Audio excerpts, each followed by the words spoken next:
Hey folks, welcome back to the show. As always, an amazing episode for you today. But before we jump into that, a little bit of house cleaning, an announcement, and what else? Oh, we need to thank our sponsors, of course. So number one, thanks so much for being here. Appreciate you guys. I'm going to remind you, especially for the new listeners, but even for listeners who've been with me for a while, if you haven't signed up to my newsletter yet, you're going to want to do it now. All you have to do is go to natnidham.com, top of the page, see, sign up for Nat's newsletter, click on that, sign up for the newsletter. Why?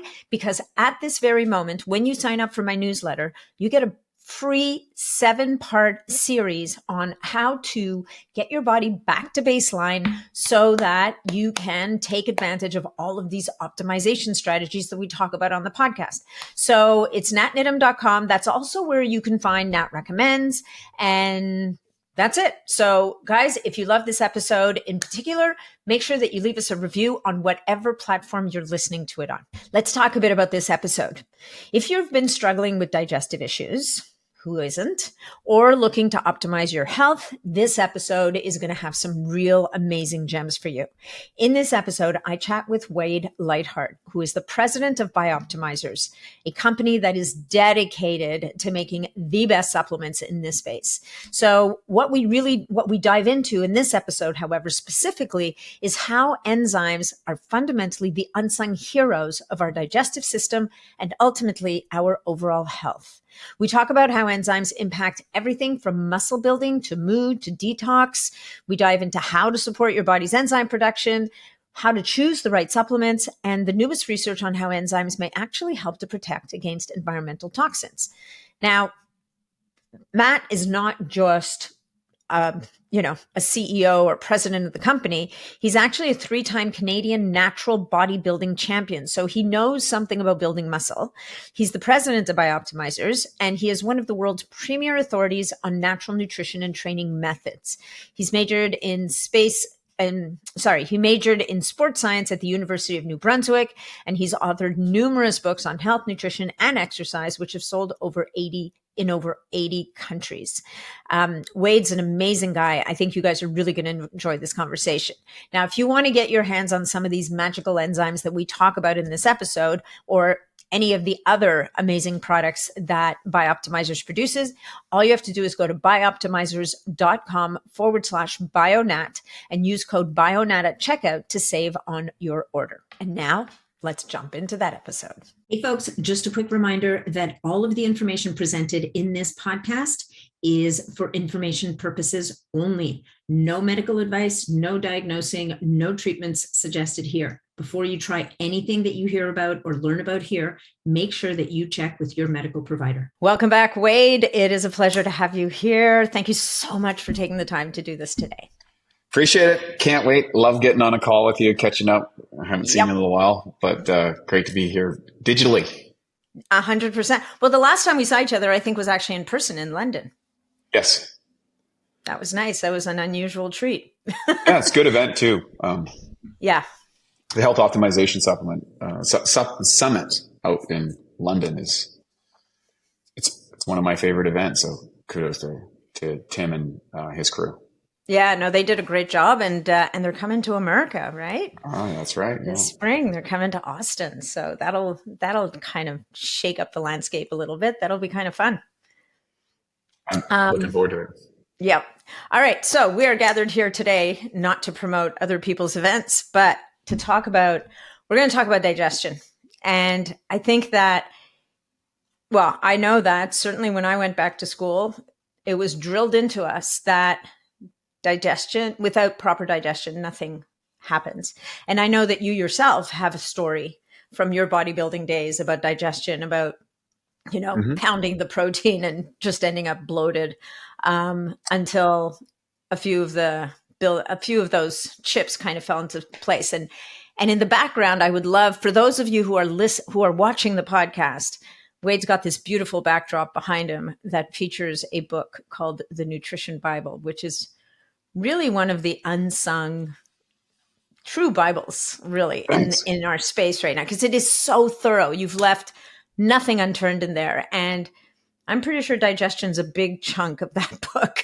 So let's maybe start with, wherever you want, but maybe start with your story and let's take people through this whole digestion thing and how we need to support it and why.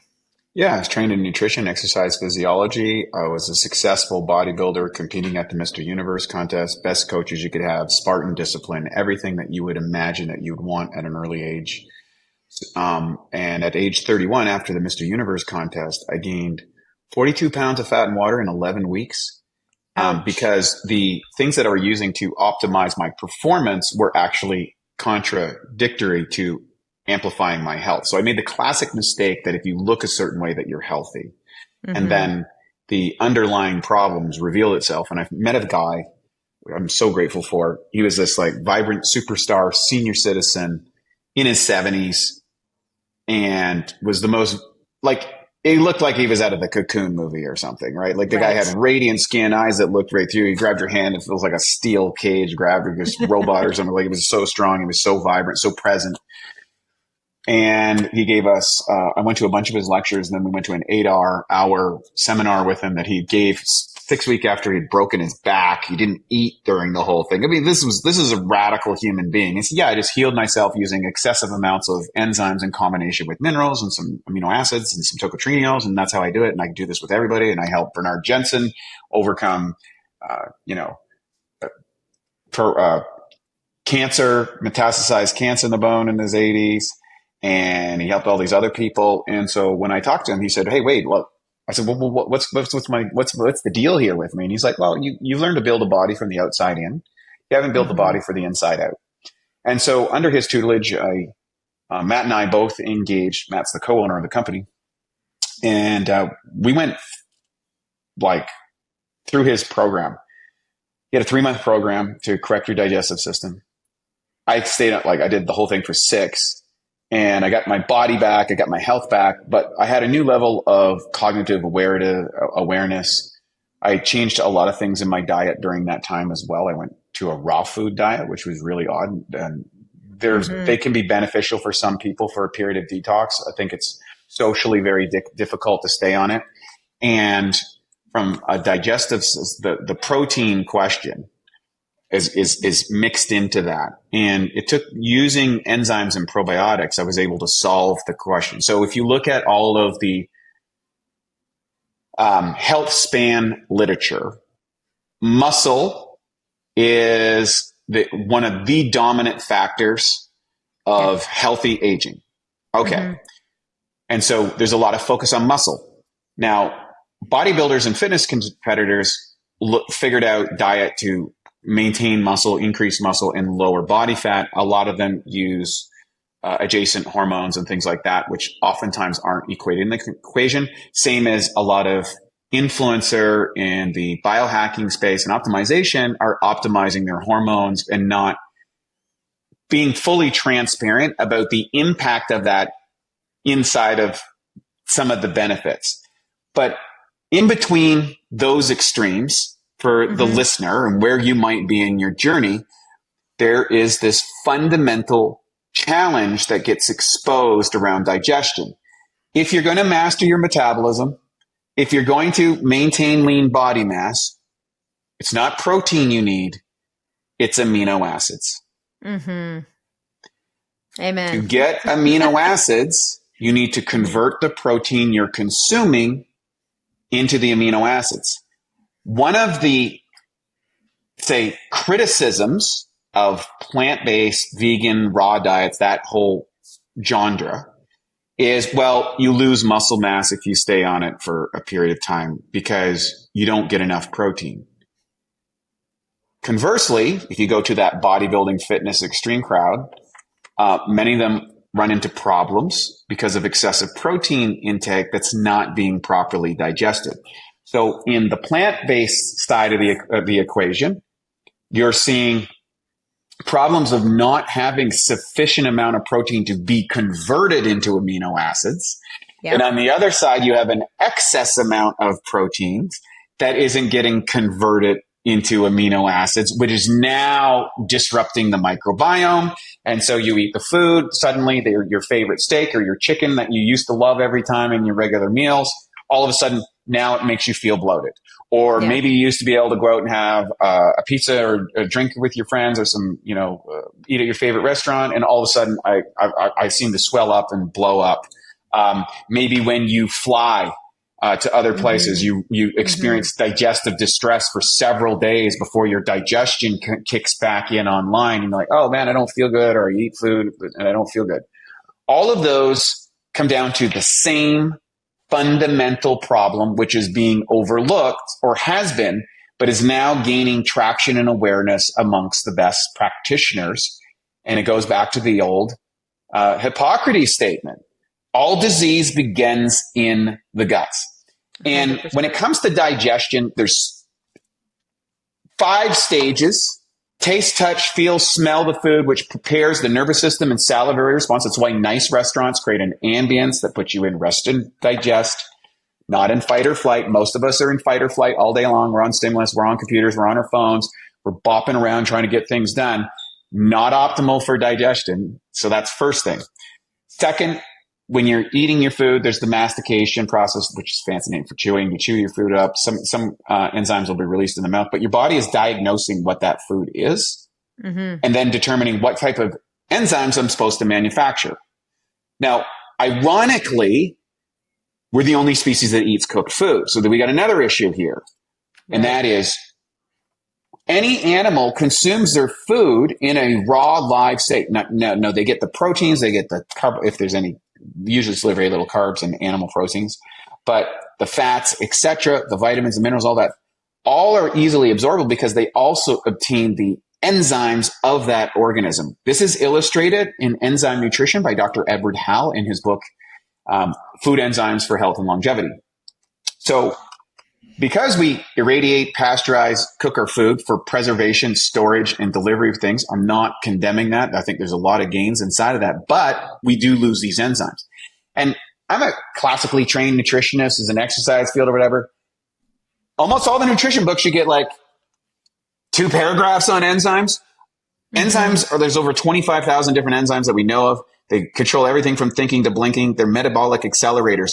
But when it comes to digestion, enzymes, probiotics do all of the work. They're the workers. You are converting your food directly proportional to those 2 units into the building blocks and energy units that you are going to operate your machine called the human body. As we go more and more into these specialized, packaged, irradiated, scientifically designed protein powders, you name it, the likelihood that we're going to disrupt our enzymatic activity is significant. And how do you feel? Tired after a meal. Blood sugar goes out of control. Feeling bloated, getting constipated, or going through diarrhea. And then, of course, we have acid reflux and heartburn, which are correlated to low stomach acid and sometimes a potential H. pylori overgrowth, and they kind of work hand in hand. As the food comes down, so we went chewing, taste, touch, smell, prepare the food, chew the food, masticate the food. It goes down the esophagus into the cardiac portion of the stomach. And for the first 30, 60 minutes, the enzymes are supposed to be pressing on it. That's why we advocate taking enzymes before your meal, because your body reads, oh, I've got enzymes. I don't have to take my liver, manufacture more. I can keep that production, the metabolic enzymes inside of my body, because I don't need it for digestion. I'm actually getting digestion the way we were designed. After the 30 to 60 minutes, it drops into the lower part of the stomach. And by that time, hydrochloric acid is coming in. Hydrochloric acid does 2 things. One, it is the primary disinfectant of taking things into your body. So bugs, slugs, viruses, bacteria cultures, whatever is a contaminant on that food, hydrochloric acid. If you have strong hydrochloric acid, you'll wipe out most things. That's how people living in some of these rural environments, eating like raw food on their world and things like all this bacteria. You have one bite, you're like in the, writhing in pain. And they're like, how does that guy do it? Well, the hydrochloric acid levels inside their stomach are much higher than what you would have. So that's an important piece. And then after that, your body releases what's called bicarbonate buffers, fancy name for minerals, buffers that acids, and then it goes into the intestinal tract. And in the intestinal tract, this is where your microbiome works, which is super dynamic, changing every day. if you're going to figure that out, you got to do a poop test for at least 3 days on your regular diet to even get a close idea of what that might be. Even that, there's different practitioners will use different ones. Yeah. And I think you can be directionally accurate, not absolutely accurate to date, but we are getting better and better and better and getting more and more data and more information to correlate that. So those guys, and we have a lab in Bosnia, a microbiology lab that specializes in this. In fact, we have 20 PhDs and master students all working in concert to look at what bacteria live on what food, which ones are competitive with other strains. What happens when you add elements to the food or the vitamin content or the mineral content? What do the bacteria do? Do they produce new antioxidants? Does that cross across the intestinal tract? Does that get delivered to the cells? All of this goes into the design of the product suite that we have. And we always remain truly scientific. Yeah, here's the best version we got, but there may be a better way to improve upon it. And some of the things that we've learned are not intuitive. They're not intuitive. You need science to do it. And we're one of the only companies, I think, that is actually doing it. And we're going to be pumping out a graph really soon because we've tested every major enzyme brand out there. Yeah. And it's not even close. Like it's ridiculously different. And because of that, science. Well, I will say that one of the reasons why I'm such a huge fan of your work and your product is you're constantly reformulating, to your point. Like what version are you even on? Like and it's funny because sometimes I don't get through product fast enough and I'm still using an old version. Then I use a new bottle and it feels different. It almost always feels better.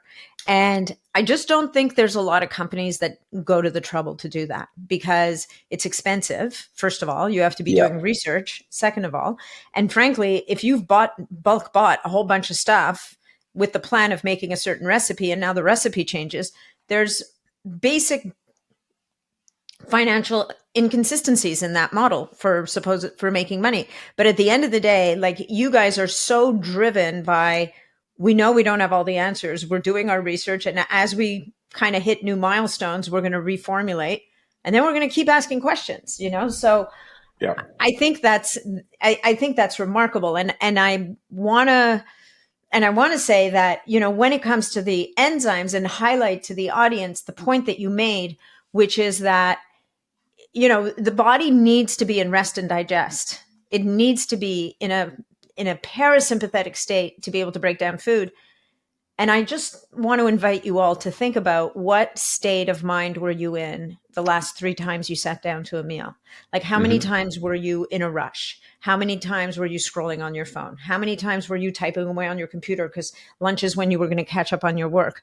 None of those situations, or having a conversation with someone that, wasn't lovey-dovey kind of thing, like every one of those situations mechanistically prevents your body from producing the enzymes that you need. And we just have to think about that. Not to mention the fact that physiologically, as we get older, we don't make as much, like to begin with. But I love the point you just made about HCl because it's something that we miss out on, right? And it's that first line of defense. Super easy test to test on this, by the way, for your listeners. Take a half teaspoon of baking soda, mix it in 4 ounces of water, stir it up on an empty stomach, drink it. If you burp in 5 minutes, you've got enough HCl. If you go more than 5 minutes, you could probably benefit from taking an HCl capsule with or after your meals. Great. And that's during the meal, right? I think I usually tell people during. You could do it there is a little bit of an advantage if you wait a little bit. Like technically, if you were in the perfect situation, you would take your enzymes 20 minutes before, 10, 15 minutes before. You would take your hydrochloric acid 30 minutes after. You might add a probiotic if it's survival in the gastrointestinal tract like P3OM. But at the end of the day, it's better just take them both. And so for something like Capex, if you're on a ketogenic diet, it already has the HCl in it. If you're using Masszymes or Vegzymes has a bit of HCl in it. Masszymes doesn't because it's such a robust enzymatic formula. It's kind of like the MacGyver enzyme that you can use it for just about everything. 100%. and works All on the every diet. things. That was our original formula. We've got 20 years we've been doing it. Now we're on 4.0. The funny part is, and you talk about these interactions, we actually have new formulas ready to go that we just can't bring out because, registration, ingredients, labeling, international, every place is different. Production supply, label supply, registration on the various, the mechanics of regulation that prevents super fast upgrades. Like, we're really at the threshold of what's possible, and it's still not fast enough to the level of innovation that we're getting.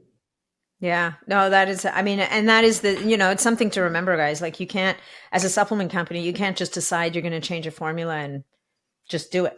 Like, there's all this red tape you have to get through. At least not if you're an above board supplement company, because we know there's plenty of people out there putting all kinds of odd things in capsules that people don't know that they're using. So yeah, it's a classic turn and burn white label. Raise at one country, get a big margin, drop it, create several different competitive formulas, try different pitches and campaigns, suck a bunch of people in the program, raise a bunch of capital, pay off the guys, collapse that company, move on to the next. That's a whole industry in itself. It's the dark side of the supplement industry. Largely, this is where the medical community is landing in what I would say is appropriate criticism of that. Yeah. And unfortunately, as a high quality manufacturer that's using science and safety as our hallmarks, we have to unfortunately, we get a little bit of mud from that decision. And myself and the other colleagues in the industry who are making great products, and I know most of them, we all suffer together in that. And hopefully one day we'll get a more manageable way of keeping out the bad guys and putting up the good guys. The good news about social media is, you know what? Social media is a double-edged sword. One, it allows people to get access of information to make a decision on a product and a following. The downside of it is anybody that hits a level of success, the quickest way to garner attention to your brand or a new brand is to simply attack who is ever the best and to position yourself to activate that healthy level of skepticism that the consumer should have, but they exploit that and then start creating negative hit campaigns on various companies. Now, some of those campaigns are warranted and legitimate. Some of them aren't. But as a consumer, you have to go back and recognize a couple of things. Nobody dies from a supplement. Okay. If you overdose on anything, you'll know it and you'll feel bad for a day or two, and that'll be it. And third, the safety protocols that are in place for natural health products, the potential risks, which are minuscule to the potential gains, particularly if you have an element that you really need and you're not able to get either because it's a genetic condition or a health condition or a dietary condition. The likelihood of that solving your problems and extending your health span and lifespan and well-being is disproportionately, exponentially, not in the same stratosphere of possibility, and the true risk that you're actually being exposed to is negligible. Your body will give you enough feedback that that's not the right product for you really quick. So we have to put things in perspective before, and that's really hard to do if you're newer into the industry, you're just getting familiar to it, you're coming out of maybe the traditional medical system which has just torched their authority in the last 4 years. And the reality is here's the paradigm that you're part of and I'm part of and that we're part of as the listener is we're in a shifting paradigm of preventative healthcare. And the reality is the medical system as it stands is the third leading cause of death according to their own statistics, medical error. Yeah. So are we going to try, or if we want to point our blame and condemnation, is the agencies, organization, regulatory bodies that are continuously slamming the supplement industry while advocating truly dangerous things. So it's a misappropriation and identification, largely because of market driving factors. A lot of people in that medical system, it's been around a long time. I'm not trying to throw it under the bus, but I'm trying to say that it's weighted in their favor currently, but the sands are changing, and we're here to build a new paradigm. And that's what you're about. That's what the people we hang out about. That's what our company's about. And it's also one of the things that we do is we always give 100% money back guarantees on everything we do. Why? Yeah, no, I love that. Maybe it didn't work for you. Get it back. Right? Yeah, Simple. And I encourage all companies to do that. I'm encouraging everybody in our industry to set that as a standard. Put your money where your mouth is. Yeah. If it doesn't work, and you know what? And truthfully, in fairness, there's no one thing that works for every single person. So no, there isn't. And anybody that tells you otherwise is being ridiculous. To be kind. But let's go back to enzymes, because there's lots to be unpacked there. I mean, definitely when I was in school, and this is what you were driving at originally when you were talking about bodybuilding, is your body cannot assimilate what it doesn't absorb, and things cannot be absorbed if they're not broken down properly. And this gets to the crux of the issue when it comes to enzymes. And it gets to the crux of maybe that ridiculous battle that people are constantly having over you need to eat meat versus you need to eat plants. The point is, if your body, and you said it so beautifully at the beginning, if your body can break down whatever the heck it is that you're eating into those amino acids that your muscles can use, doesn't matter if it's a plant, doesn't matter if it's a steak, you will build muscle. The body doesn't care where it came from. It wants the amino acids, period. Correct. There's been a recent amount of research that's come out comparing meat proteins, plant proteins, whey proteins, casein proteins, protein powders, both on all levels vegetable. And if you break it down and digest it, it doesn't matter. You can, and now they have evidence that you can actually take in a lot more protein than they originally thought they were holding on 30 grams if your digestion's on point. Exactly. Yeah. I was taught in school, no more than 30 grams per seating because your body can't absorb that much. BS. Not true. Because the problem with that story is that means most of us need to eat 4 to 5 times a day. And you and I both know that's not a good idea for most people. No. And, go back to the bodybuilder example, who are as tuned into this as any group there is. They figured this out 50 years ago. Yeah. And life expectancy for bodybuilders is not that high. No. Relative to the general public, and they put all that time into exercise.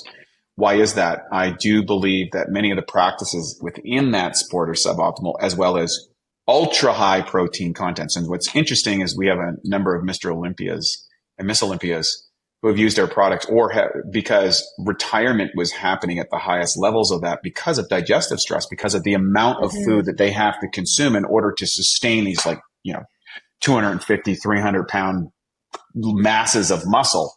It's insane what's required and disciplines required. That's way outside the range of most people. And now pretty much all of them are using enzymes. So if the leading edge of that world is using enzymes to accommodate excessive protein, and you're experiencing digestive issues relative to your diet, so look up your diet. The funny story is Matt, my business partner, is a keto guy.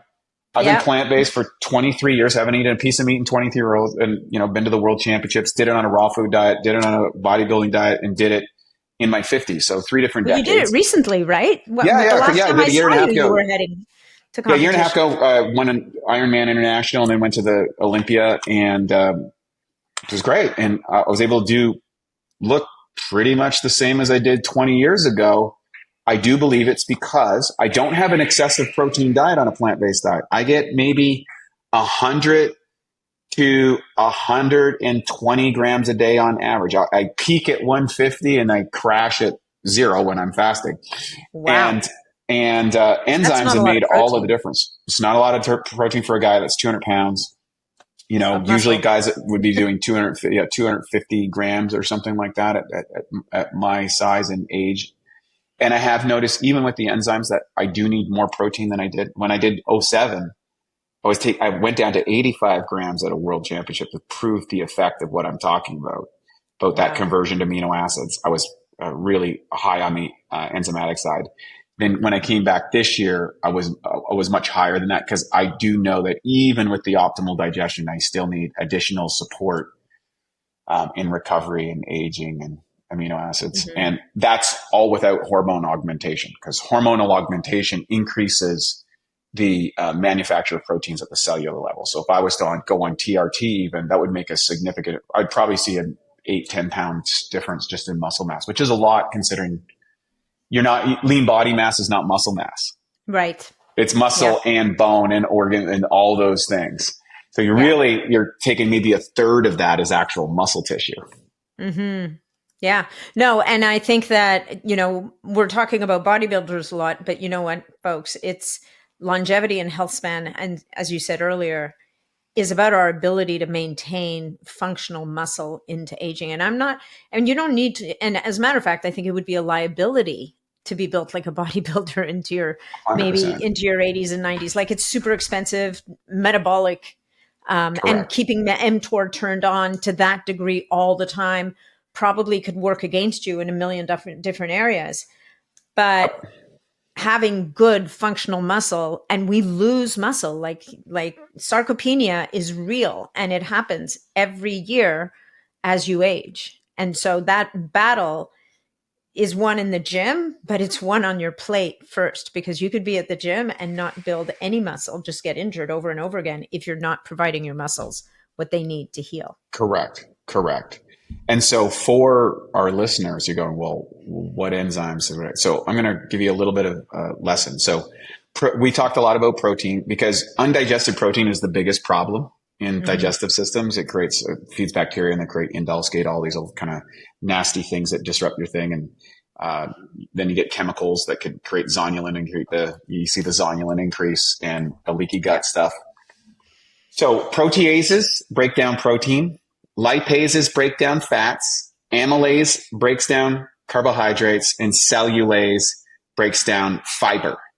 Okay. So some people will choose a ketogenic diet because they actually don't produce enough enzymes to break down fiber very well. Yeah. Other vegetarians will feel really bad on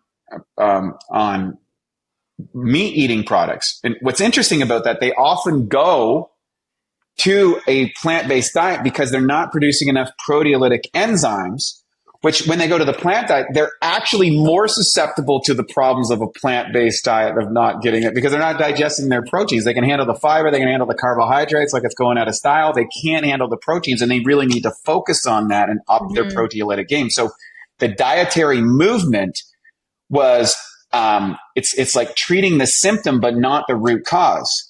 And all of a sudden they can't handle, they can't handle what they're digesting. Again, their blood sugar's all over the place, and these type of things.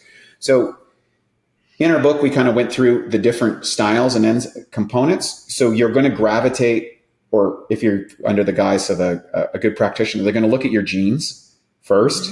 They're going to look at your microbiome second. And they're going to say, oh, based on this data, you're probably going to do better on this type of diet than you would something else. That's step one. Step two, optimizing your microbiome, using a little bit of enzymes, ensuring you have enough hydrochloric acid, which is an easier. That's two. Three, making sure, and maybe it should be the first, setting up the state of eating so that you're in that rest and digest element, which you should be, and then moving down the board again, continually monitoring your physiological response to what you're experiencing when you eat. Right. I love that. It's so important. So we were talking about enzymes. I want to talk a little, and you were talking about, so proteases break down protein, lipases break down fat, amylases break down starch, cellulases break down fiber, which is really, really, really important. And you brought up such a great point. And people experience this also as they age, because as they get older, my parents will say to me, oh, we don't eat meat anymore because it just makes us feel terrible. Right. Yep. And then you have people who tell you, oh, no, I couldn't possibly eat that vegetable. It'll blow me up till kingdom come. So if you don't do anything about that, you pretty soon you're in a world where you just about can't eat anything. Like you're eating, you look at elderly people, they eat like a bird. Like they literally can't sustain their bodies anymore because their digestive system's gone down, and nobody's been there to help them to understand you can support a digestive system that's going down for whatever reason. And sometimes we can fix digestion and reoptimize enzymes.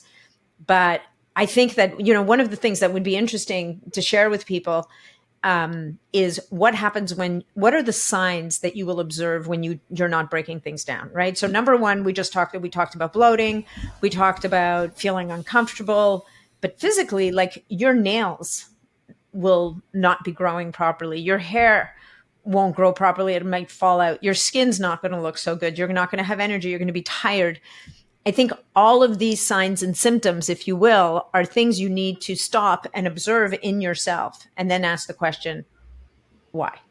Yeah, low mood is another factor. So if you look at serotonin, 95% of it is made in your gut. And if you either have competitive bacteria strains that are eating up all the amino acids firsthand, or you're not breaking it down in that first earlier stages of digestion, you're literally starving out the bacteria that make the neurochemicals that make you feel good. So if you are more susceptible to low mood type conditions on serotonin, or you have low receptor levels or whatever it happens to be, then if you start getting the blahs or you don't feel motivated, you don't have that energy in your cognition, then proteolytic enzymes can make a big difference. I used to do this in my holistic health clinic 20 years ago. I used to do all these experiments on people. So people that had muscle building issues and low mood, cognitive complaints, I put them on enzymes, and we'd virtually every time see some sort of improvement, some of that really dramatic, some had more issues to go on, and that would just be one of the tracks that we would take. Then I would give amylase, high low doses of amylase to diabetics, and they would start using less blood sugar, insulin. Wow. Because less sugar was entering into the blood. They were being metabolized properly and converted by the bacteria. So the enzymes were helping the bacteria convert it into what you need for food. Like we're really feeding the bacteria. It's a symbiotic relationship, and we've got to set the bacteria up with the environment, which affects the microbiome, the enzymes, which affect the early stages of proteolytic breakdown, the hydrochloric acid, which helps there's three different types of proteases at 3.0, 4.5, 6.0, which relates to the pH level, because as that food chime starts to drop in acidity, that's going to activate some enzymes, reactivate others. Okay. And then when enough minerals that you're not leaking acid into the digestive tract and causing, burning sensation in your guts, or in the worst case, duodenal ulcers and things like that. But then you get into the bacteria culture itself and making sure the microbiome and making those conversions properly. So we've got to set that up. So amylase would help on blood sugar. Lipases, we would see differences in skin. So people with eczema and things like that, they're not getting the fats. They might be consuming the fats, but the fats aren't getting into the lipids for the cells. 100%. Okay. Hyperallergic reactions to people, I do believe, is correlated enzymes. Well, how would I make all those things? I'm not a doctor. I'm not a scientist. I'm a guy that runs a supplement company. Well, it turns out you can go read on this stuff with Food Enzymes for Health and Longevity by Dr. Howe, when he extended on Pottinger's cats experiments. He did cats, rats, dogs, horses, you name it. He did everything. He fed a bunch enzyme deficient diets. He fed another bunch raw food that they would be natural, that would have those enzymes and bacteria cultures present. And then he fed another group, the variances with adding enzymes into the diet. And all of the animals that were taking the exogenous enzymes lived longer and stronger. The ones that were in the most restricted group, that didn't have any enzymes present in the food, by the third generations developed a massive spike in genetic-based diseases, exerted strange sociological behaviors. They stopped being around, and disproportionately higher rates of like homosexuality in the animals. So there's always a percentage of that across all species, but it would spike exponentially. And then the third thing, which was really disarming, or troubling, I should say, and that is loss of the ability to procreate. He predicted in the 1950s because that's when conventional farming came in. That's when fertilizers started to be used exponentially, which reduced the enzymatic content, the protein content in food. Then the adjunctive chemicals, which disrupt enzymatic function. All conventional chemicals that are on there, how do they kill the bugs and the funguses and all that? Yeah. They actually disrupt the enzymatic function, because enzymes are the life force, the elan vital, the difference between what you are when you're 6 and the difference that you're 60 is the sheer amount of enzymes, because they do the work, they do the metabolic process, they activate anything. You don't find it in your stool when you take it out. Enzymes always get converted. If you don't use it, it gets absorbed and utilized in some other area. So from that research, it was easy to go, oh, and then I'm looking at society today. I'm seeing the people that aren't able to have children that want children. I'm seeing the rates of genetic illness explode through the roof exponentially. And metabolic then disorders. We have just an infinite array of chemicals being used, many of which are designed to disrupt enzymatic activity. And so we have to look at the playing field that we're living in, and it'd be all wonderful. We could live on a biodynamic Mennonite farm with 300 seeds and have our cow over there. And I know people that do that, and kudos to them. That's just not available to most people at this stage. So we need to have defensive mechanisms so that we can live long and strong. And you know, I've been doing this for over 20 years, and I do believe that people that have done this, we don't get sick. We don't have the infections things. We don't have the digestive problems. I travel, I don't have digestive issues. I go to other countries, I don't have those problems. And I can literally help almost anybody do that. And so that's why I'm out there so excited today, because more and more people are getting that message. They might not be taking the right product, or they might not know what product to take, but at least the conversation's happening, and that's 100%. 100%. No, I truly... I think it's a huge conversation. Now, I want to ask you a question that proteolytic enzymes, like when I think of proteolytic enzymes, I think of Wobe enzymes, right? Correct. That old German brand that you would take in between meals that would hunt down and chew away dysfunctional proteins in the body. It could help with scar tissue prevent scar tissue after surgery, that kind of thing. Can we take Enzymes in between meals on an empty stomach and get some kind of effect like that? Like, because you talk about proteolytic enzymes being an integral part of this formula. And I've always wondered, I wonder if I took Enzymes in between meals, would it be beneficial? I'm glad you asked that question. Not many people ask that question.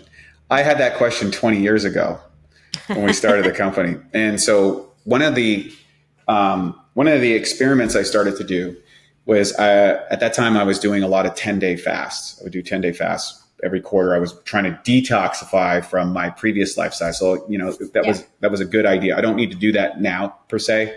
I'll do a 3-day fast or 5-day fast, you know, a couple times a year, but nothing. I don't need to go any further. At this age, I find I lose too much muscle at a certain point. Yeah. But back then it was easy. It's full of testosterone and everything was easy. So I could do those 10-day fasts. It was easy. So I do the 10-day fast. And I thought, oh, well, I get better results if I take massive amounts of Enzymes, right? This is the most potent proteolytic enzyme on the market by a million miles. Okay. I got science to prove that, by the way. It's not a superfluous statement. But wow, number one, it made my whole 10-day fast go by quickly. I didn't lose the muscle mass that I normally did. I was able to maintain it. My body fat reduction was accelerated, and my sense of euphoria was better. Now, why? Tell me. That's because amazing. My system was not trying to break down any goop inside my system, any mucoid plaque, any leftover proteins, any of that stuff. And when you consume an exogenous enzyme, like a digestive enzyme, if it's manufactured correctly and you don't need it for food, that'll get, I believe it'll be reconverted into the systems, reutilized, redistributed. And that's why I saw those benefits cognitively and with the skin and with blood sugar. I knew that something was happening, that somehow the body was intelligent enough to convert those. So then I had a friend who had a necrosis scar from a spider bite that got infected, and she had a scar that was about a 1/4 inch thick and probably 2 inches, 2.5 inches long. It was a big scar. Like moving into keloid scar territory. Yeah, like it was raised. So I said, hey, What'll happen if you start taking, I want you to take 10 enzymes on an empty stomach twice a day. Let's see what happens. As soon as she would do that, she was an acrobat, very fit person and a kung fu fighter. She would look within 15, 30 minutes, the scar would start to itch and it would get red. Come on. And so as this progressed, over the course of she did that for a year. Over the course of the next 9 months, the scar tissue went right flush and the color started to turn. So you could barely say it was back to her normal skin color. So much her 3-year-old daughter, she was holding up at the time, rubbed her arm and says, "Mommy, your scar's gone." So yes, that's anecdotal. I've got hundreds of people who have reported similar type responses. I'm not making a claim here, but I'm saying I do believe that your enzymes get converted. And I'll break down the types of enzymes and go back to the WOBE enzyme side.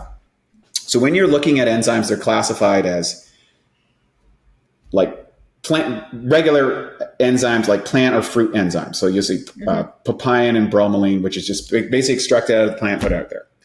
Yep. Then there's animal enzymes. Animal enzymes are extracted out of the animal, put into the ingredient. And interesting enough, the plant enzymes have a much higher range of pH, what they work in. Animal enzymes usually only work in a higher acidic environment because most of the animals that they extract from are omnivores or carnivores, which is interesting because they have totally different digestive systems.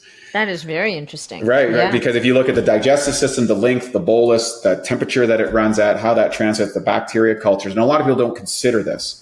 And like with carnivores have a very short intestinal tract, and herbivores like cows and cattle have very long ones, and then omnivores are somewhere in between. Yep.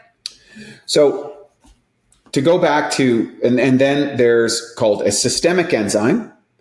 So a systemic enzyme would be like serrapeptidase, right? So right. So that's an enzyme that you take on an empty stomach that has a systemic response, and you can't eat around it. And then you have what's called a cultured enzyme. So a cultured enzyme is an enzyme that is the process of producing it goes through some sort of fermentation, extraction process. Some of these takes weeks at a time. In particular, in the proteolytic world, the Japanese are probably the best at it, and to get their enzymes, you have to pay a premium for them. But I don't mind. I just want the best in my products. But there are some other companies emerging. We actually are, I think, maybe the only company that tests every single ingredient in comparison. Because if you get a lab assay and get a raw, and it says it's 80% of this, 50%, that doesn't translate necessarily in bioactivity. They don't test that. You need an InfoGest system. You need a microscope to see if that's able to look to see if it's going in its cells. We have that tech. We bought it for the university that does our work so that they could do it. And so we find out a lot of things that are not intuitive. So yes, why I believe that if you take a supplement like Enzymes, which is all cultured enzymes, it works in a pH scale from 2 to 12. So it'll serve whatever your digestive background might be, carnivore, plant-based, omnivore, if it fits your macros, you're not worried about if it's chemical, whatever, you're going to fit the whole range. It's great. But for massive health improvements, I do think taking 5 caps or so once or twice a day on an empty stomach is amazing. And definitely during a fast. During a fast. Compare your fasting results, and you get to that euphoric, I'm good stage way faster because I think it just flushes out any undigested proteins. And just going back to, and the WOBE enzyme uses animal enzymes in the combination. Now, I think there's some specific benefits of it. I'm certainly not knocking the brand. It's been around for a long time to help millions of people. Great. That's the product that you like. Go for it. But with the cultured enzymes, you get more bang for your buck, dollar-wise. So the cultured enzymes, these weren't extracted from animals. What you've done is they've been synthesized differently. Well, so they grow them in very specific mediums. Yeah, exactly. Like you can be more specific about them. I mean, WOBE enzyme, I'll be honest with you, I could never tolerate on an empty stomach. I felt like they were chewing through my stomach. So it was a product that I read about, got really excited about. And for me, it never really delivered. But I know that, but that's why I'm asking, because I've been dying to try Enzymes on an empty stomach, Oh because I yeah. know that for inflammation, for so many different things, getting those enzymes on board when there's no food around, so your body will use them differently, can have some massive health benefits as well. Yeah. I mean, like I said, I've been doing it for 20 years. And even though I eat a high carbohydrate rich diet as a plant-based person, when they do my fasting glucose and body tests, it looks like I'm on a ketogenic diet. So my blood sugar regulation, because I believe that the bacteria in my intestines are getting fed. One other element I wanted to talk about, the scavenging side that you brought up, and that's P3OM, which is a strain of L. plantarum. Mm-hmm. And it went through, we put it, Dr. O'Brien, the guy I told you about from the first, he ended up making the patent available to us, which was great. After posthumously, he made that in one of his viral speeches. I want you guys to take this forward. So I was grateful for that. Oh, that's so great. Yeah, it was really cool. And he put that L. plantarum through a toxic soup, ran a sine wave through it, and you got about 2% that survived that medium. And what happens is that medium mutates it, that gives that probiotic some very unique characters. First off, it's in a very aggressive strain, but it's a proteolytic probiotic. That's where P3M actually came in. It stands for powerful proteolytic probiotic. And okay, that's really where the P3 came from, because almost no bacterias are proteolytic. And P3M is a transient strain. It's not something that grows a big colony. What it does is it starts going through the body and ferreting out undigested proteins. And so one of the recommendations that I have for people have, acidosis conditions, or they're, how do you tell that? Bad breath in the mornings, crusty eyes. If you're not breaking down your protein, the bacteria are having a party and creating these toxins. Constipation or really stinky number twos. Those things are usually indications that you've got a bacteria overgrowth, which is feeding on protein. You add the P3M. I like it. I take it before night at 4 caps at night, because then I know it's going to go through the whole system and clean it up. You do that for like 30, 60 days. 90 is the optimal, but you're going to see benefits after 30 days. And again, that transient stain of proteolytics, I can't make all the claims that was allowable on the U.S. patent. We put the U.S. patent on the site of it. I got to shut the podcast down. But I'm going to give you an inference. If you take a virus has a protein coating, and that protein coating is the key that locks into the cell. Yeah. A good proteolytic probiotic or proteolytic enzymes, if it's something like that came in orally, but a proteolytic probiotic that can clean out the blood will attack those viruses and digest and eat the digestion off it. Digest the protein coating, and then it can't lock into the lock. So that's your immune system superhero. Correct. And so you can also use that proteolytic side of P3M if you have food poisoning. Best example, food poisoning. Take a handful of Enzymes, take a handful of P3M. It'll be over in 30 minutes. You can take another round right after as a backup, and then maybe one that night or the next morning. You will not have. I've seen people on the floor writhing in pain from ready to go to the hospital. I'll hand them a bunch of P3M. 30 minutes later, like, oh my God, I totally feel better. Yeah. Well, that's a huge tip, right? Because a lot of people, with travel as we go, and you mentioned earlier, being in a foreign country and seeing the beautiful street food and making the mistake of having the beautiful street food and really being sorry about it the next, within a few hours, actually. And saying, but all the other people got to eat it. Why me? Yeah, right. And when I was in Bali, that was a big thing. Bali belly. Yeah. Bali belly. Love it. Never leave home without your enzymes. I never do. Okay. If there's not, I don't know if there's anything else on the enzyme. I think if people are, the people that are still with us are pretty much now understand the enzyme landscape, right? So it's your Enzymes for the food. The HCl is your first line of defense against pathogens that come in with the food. And if you take nothing else when you eat sushi, guys, HCl, like Yes. HCl, if nothing else. I will say one thing that we just found out, and this is anecdotal. However, I think it's worth investigating. Yeah. And that is, so a couple years ago when I was going through my contest prep and everything for 2 years, I was eating oatmeal every single morning, and you always have concerns about glyphosates and things like that. And sometimes I wasn't home when I was eating on the road or whatever, and it wasn't as pristine or whatever. When we did a glyphosate test, and it's funny because I was on a well-known podcaster, and he was kind of hit me on glyphosates, or, well, I bet your glyphosates are higher and your kidney's going to fail and all this sort of stuff. And I had actually just done the data like a month before the podcast, and I had, well, as a matter of fact, 0 glyphosates. How? And I was like, 0? How could that be possible? Like, did they screw up the test? So we talked to the people in the lab, and it turns out Enzymes breaks down glyphosate.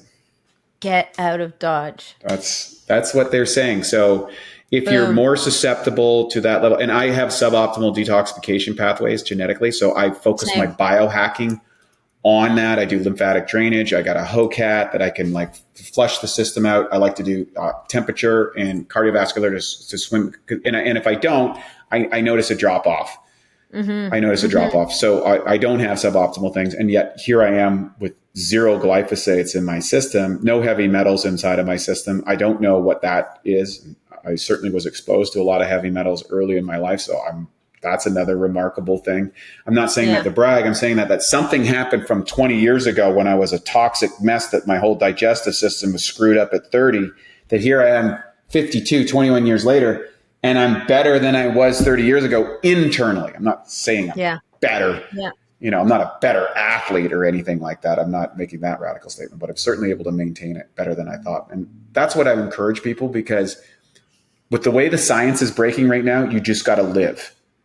Live another 5, 10, 15 years and preserve as much of your muscle and your health and your cognition as possible, because the breakthroughs that are happening are remarkable. Yeah.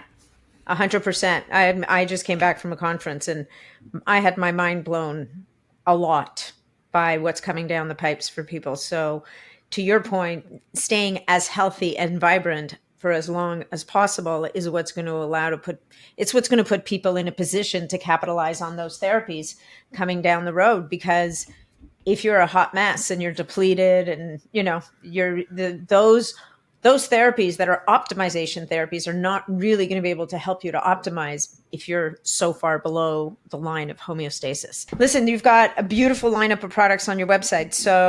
But today, if you take nothing else away, there's nothing beats digestive support for so many different aspects of your health. And it's irrefutably a foundation of longevity and health span. Like, there's just no two ways about it. So, Wade, where do people find the magic? Where do they connect with you? And where do they get the beautiful...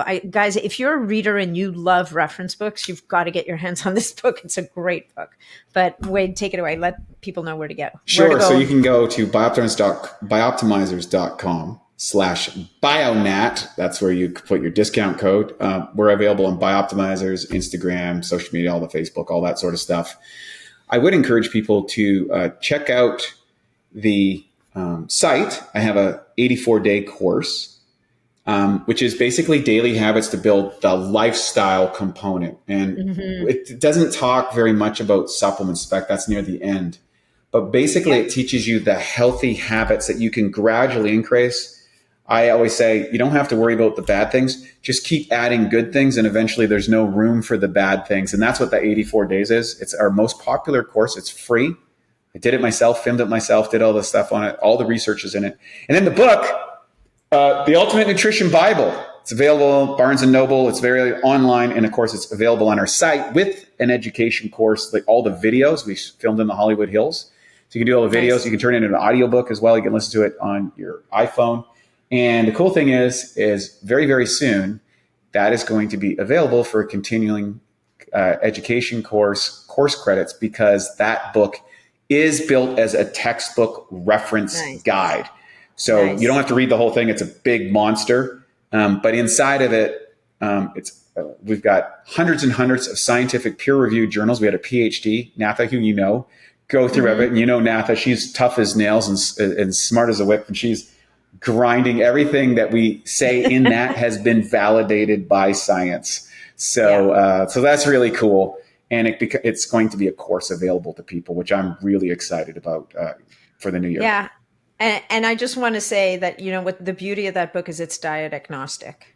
Yeah. So it doesn't matter what school of thought you subscribe to, or if you're curious about something that you don't do or that is the newest trend, it's going to be covered in that book. And frankly, never from a negative lens. It's just from you're interested in this diet. Okay, well, let's look at it. Here's how you would do it properly. Here's who, it's a very impartial view and a very scientific view of all of the different types of approaches to nutrition that a person can take. Correct. So if you're looking to come from a place of education instead of a place of condemnation or elitism, which I've faced all that. I mean, we've seen it. Matt and I are on the end of the spectrums. We fought those wars. We gave up. Exactly. We're like, let's just end.